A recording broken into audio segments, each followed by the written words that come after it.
E nós começamos a edição de hoje falando, Nayara, sobre a grande polêmica que paira em Mato Grosso diante das decisões tomadas pelo governo do estado, de um lado defendendo o enfrentamento contra a Covid-19 e de outro quer colocar a economia para andar. Pois é, Lúcio, diante deste cenário, diferentes decretos sobre a pandemia do coronavírus foram editados. Agora temos conflitos jurídicos. Na prática, o que vale é a norma federal, estadual ou municipal. Difícil, hein? Difícil essa resposta, mas o repórter Antônio Carlos Silva foi atrás dessa resposta e vai trazer para a gente agora.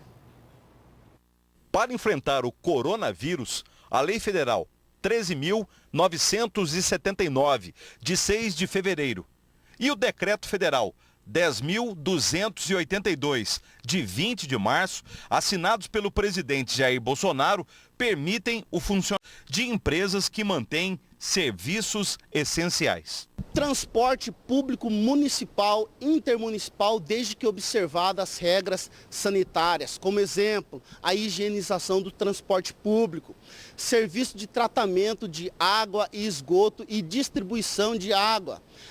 Serviço de lixo, serviço de internet, call center, são todos considerados essenciais. É importante destacar que o decreto federal, assinado pelo presidente Jair Bolsonaro, especifica 40 ramos de atividades que evidenciam a sua essencialidade, ou seja, que não pode ser fechado. Um novo decreto assinado pelo presidente da República, Jair Bolsonaro, considera como serviços essenciais lotéricas e cultos religiosos, mas seguindo as normas sanitárias. Por exemplo, esta casa lotérica no bairro CPA 4 em Cuiabá avisa, os clientes devem manter uma distância de 1,5 metro entre eles e só pode, a cada vez, 5 pessoas serem atendidas no estabelecimento. Para entrar outra, tem que sair alguém. Já o decreto 425, assinado pelo governador de Mato Grosso, Mauro Mendes, amplia as atividades que podem funcionar durante a pandemia. Existem duas hipóteses destacadas do decreto estadual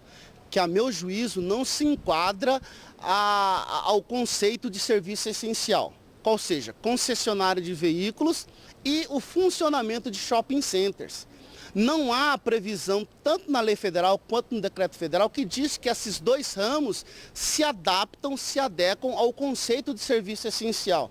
Então, nesse sentido, acreditamos que o decreto estadual ampliou a revelia da lei federal o conceito de serviço essencial. O decreto do governador ainda determina: as prefeituras só podem restringir atividades econômicas por causa da Covid-19 sob justificativa técnico-científica. A Constituição assegura a competência constitucional do município regular o interesse local.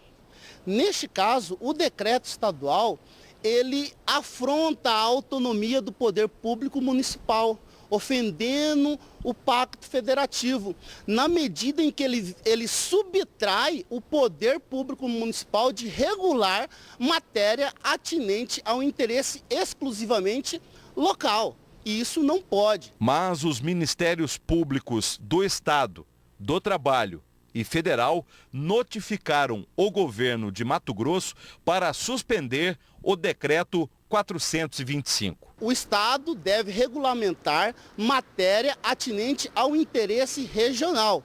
Município e a própria lei federal que cuida das medidas atinentes ao combate ao coronavírus estabelece a competência dos gestores locais para tomar as medidas atinentes ao combate e as consequências do coronavírus. Para Diogo, em meio à pandemia do coronavírus, a população está dependendo de uma decisão judicial. Esses temas indivisos são levados, como não são resolvidos na seara política, são levados à apreciação do Poder Judiciário.